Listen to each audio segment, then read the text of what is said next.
មន់ដុតកូកាខានធ្វើញ៉ាំយូរហើយបងប្អូនចាឥឡូវថ្ងៃនេះចាធ្វើមន់មួយចាដុតកូកាញ៉ាំម្ដងដាក់បន្លែដាក់ស្ពៃដាក់ផ្សិតអីចឹងមកបន្លែអស់ហ្នឹងចូលជាតិឆ្ងាញ់ហ្មងហ្នឹងហើយថ្ងៃនេះខ្ញុំរើសធ្វើញ៉ាំជាមួយនឹងទឹកត្រីផ្អែមនិយាយពីមន់យើងវិញដុតឡងផុយឆ្ងាញ់ល្មមមកឆ្ងាញ់ហ្មងមកបេះផុយអត់ស្វិតអត់ផុយខ្លាំងពេកអូយប៉ុណ្ណឹងជាតិហ្មងបងប្អូនហើយបើនិយាយពីបន្លែវិញថ្ងៃនេះមានតែត្រសក់សាឡាត់ហើយនឹងដែកគួរចាជំរាបសួរបងប្អូនចាថ្ងៃនេះជួបមួយខ្ញុំទៀតហើយធ្វើមន់មួយគ្រូសាហ្នឹងគេធ្វើឲ្យហើយគេទៅឡើងអីវ៉ាន់បាត់អង្គុយរនឹកមិនដឹងថាធ្វើអីញ៉ាំទេនឹកឃើញមន់ដុតកូកាព្រោះខានធ្វើញ៉ាំយូរដែរហើយចឹងហើយឲ្យកូនទៅទិញកូកាម្ដបមកដុតមានបន្លែមានអីតិចតួចនៅក្នុងទូចឹងទៅយើង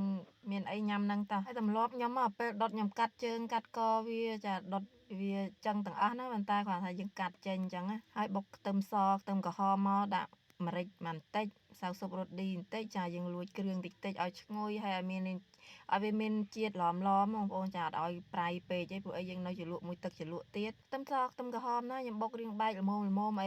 វារៀងមាននៅដុំតិចតិចហើយប្រឡាក់ប្រេងខ្យងឲ្យដាក់2 3ស្លាបព្រាមកស្លឹកក្រូចសើចស្លឹកគ្រៃម្ដេងដាក់ឲ្យរៀងច្រើនតិចមកដើម្បីពេលយើងដុតទៅវាឈ្ងុយហើយពេលប្រឡាក់ណាយើងច្របាច់ញីវាជាមួយមាន់ចាប្រយ័ត្នផងប្រយ័ត្នមុតដៃបល់វារៀងយូរតិចមកដើម្បីឲ្យវាបែកក្លិនស្លឹកក្រូចសើចស្លឹកគ្រៃអីហ្នឹងឲ្យវាឈ្ងុយនិងកាត់ក្លិនឆ្អាបបានល្អផងមាន់យើងដុតទៅឡើងឈ្ងុយគ្រឿងហ្នឹងហ្មងហ្នឹងស្លឹកក្រូចម្ដេងខ្ញុំដាក់ក្នុងពោះមាន់ហើយស្លឹកគ្រៃហ្នឹងខ្ញុំដាក់ក្រាលពីក្រោមចាដាក់មាន់ពីលើគ្រឿងក្រៅមិញហ្នឹងយើងដាក់ចូលទាំងអស់មកហើយអាកធុនហ្នឹងទឹកកូកាដែលយើងទិញមកហ្នឹងចាំកាលយើងកលេងវាចាក់ចូលទាំងអស់ទៅស្ដាយគ្រឿងចឹងនិយាយថាឃើញសើចមិញណាកាន់ដបកូកាមកកូនកាន់កែវចាំម្នាក់មួយហើយស្រេចបើថាមិនចាក់ឲ្យម្នាក់បន្តិចទេគឺថាអត់ទៅណាទេចឹងហើយចែកឲ្យគាត់ម្នាក់បន្តិចទៅចាហើយខ្ញុំដាក់ដុតនេះដុតកន្លះដបដែរទេមាន់នេះវាមិនស្វិតហើយក៏មិនផុយប្រហែលដែរយើងដាក់មាន់យើងដុតចោលភ្លើងមកល្មមមកបានហើយចាកុំឲ្យបខំភ្លើងខ្លាំងពេកហើយមករុះមើលបន្លែមានស្ពៃក្តោបដុំពីរដុំនេះចាំកាលដាក់មកអាហ្នឹងឆ្ងាញ់ណាស់ចាញ៉ាំទៅផ្អែមជាមួយគ្នាវាចូលជាតិឆ្ងាញ់ហ្មងណាហើយក៏មាន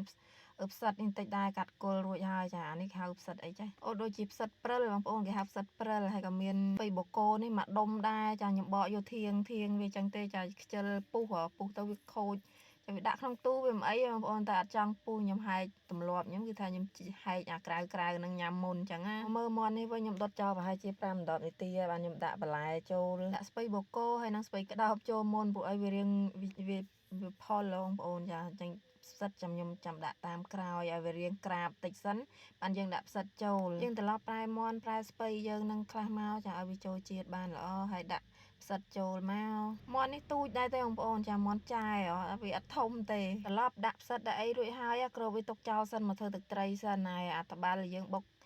ខ្ទឹមមិញណាយកមកបុកទឹកត្រីតែម្ដងមកមានខ្ទឹមម្ទេស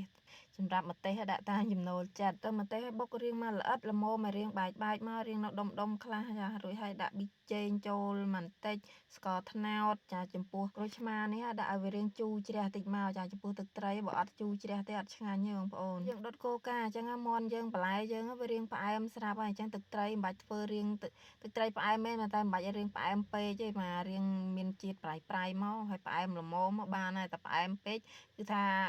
មាន់ក៏ផ្អែមទឹកត្រីក៏ផ្អែមហ្នឹងជ្រេញនៅហ្នឹងហើយបុករួចហើយភ្លក់តាមចំណូលចិត្តចាដាក់ចានសិនមកបុកសណ្ដែកដីមកតង់ទៀតសណ្ដែកដីធ្វើទឹកត្រីចាបុកឲ្យរៀងល្អិតបន្តិចមកហើយទឹកត្រីផ្អែមខ្ញុំធ្វើតែចឹងឯងបងប្អូនចាស្រួលហើយញ៉ាំទៅឆ្ងាញ់ទៀតបើថាគោគ្រឿងគោខ្ទឹមអីនោះធ្វើញ៉ាំអត់ដែរឆ្ងាញ់ទេហើយចំពោះរសជាតិនេះវិញគឺថាខ្ញុំថែមទឹកក្តៅបន្តិចទៀតដើម្បីកុំឲ្យវាប្រៃដិតពេកគោច្បល់ឲ្យសព្វមកមានស្លឹកខ្ទឹមដាក់ស្លឹកខ្ទឹមមានខ្ទឹមក្រហមដាក់ខ្ទឹមក្រហមមកឆ្ងាញ់ថ្ងៃនេះអស់ស្លឹកខ្ទឹមហើយពីមុខហ្នឹងដាក់មួយណាក៏បានដែរមានដាក់អត់ក៏អត់តោះមានដាក់ទៅបង្កើនរសជាតិកាន់តែឈ្ងុយឆ្ងាញ់យ៉ាមកទឹកត្រីយើងទៅនោមបងប្អូនឡើងខាប់ចាទៅជ្រលក់ជាមួយសាច់មកឆ្ងាញ់ណាហើយបើនិយាយពីមាន់យើងវិញគឺយើងអាសាត្រឡប់អាសាប្រែមើលផងបវល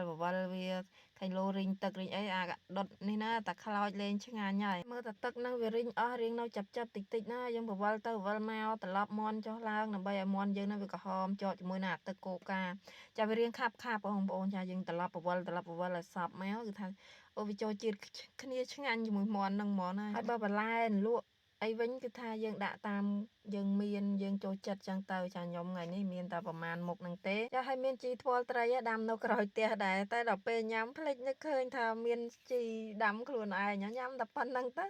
ចូលបានជីថ្ពាល់ត្រីទៀតអាជីនឹងចូលចិត្តទៀតណាតែចេះភ្លេចនឹកឃើញឲ្យឈឹងណានោះបាត់ទៅនេះឲ្យមកមើលមន់យើងវិញគឺថាហែកមកឡើងផុយឆ្ងាញ់ហ្មងហ្នឹងចាលក់ទឹកត្រីមកតបបន្លែមួយម៉ាត់ទៅជាតិហ្មងកូនអាឡៃរត់លេងអញ្ចឹងហើយម៉ាក់សំភ្លក់មុនសិនថ្ងៃនេះអាឡៃរត់នឹកមុខម្ហូបអត់ឃើញអញ្ចឹងហើយទីបធ្វើម្ដងឆ្អិនម៉ោង1តែខ្ញុំញ៉ាំបាយរៀងយឺតអញ្ចឹងរាល់ថ្ងៃអញ្ចឹងហើយវាខ្លាយទៅជាទម្លាប់អញ្ចឹងហើយវីដេអូយើងថ្ងៃនេះគឺមានតែប៉ុណ្្នឹងទេអរគុណបាយបាយ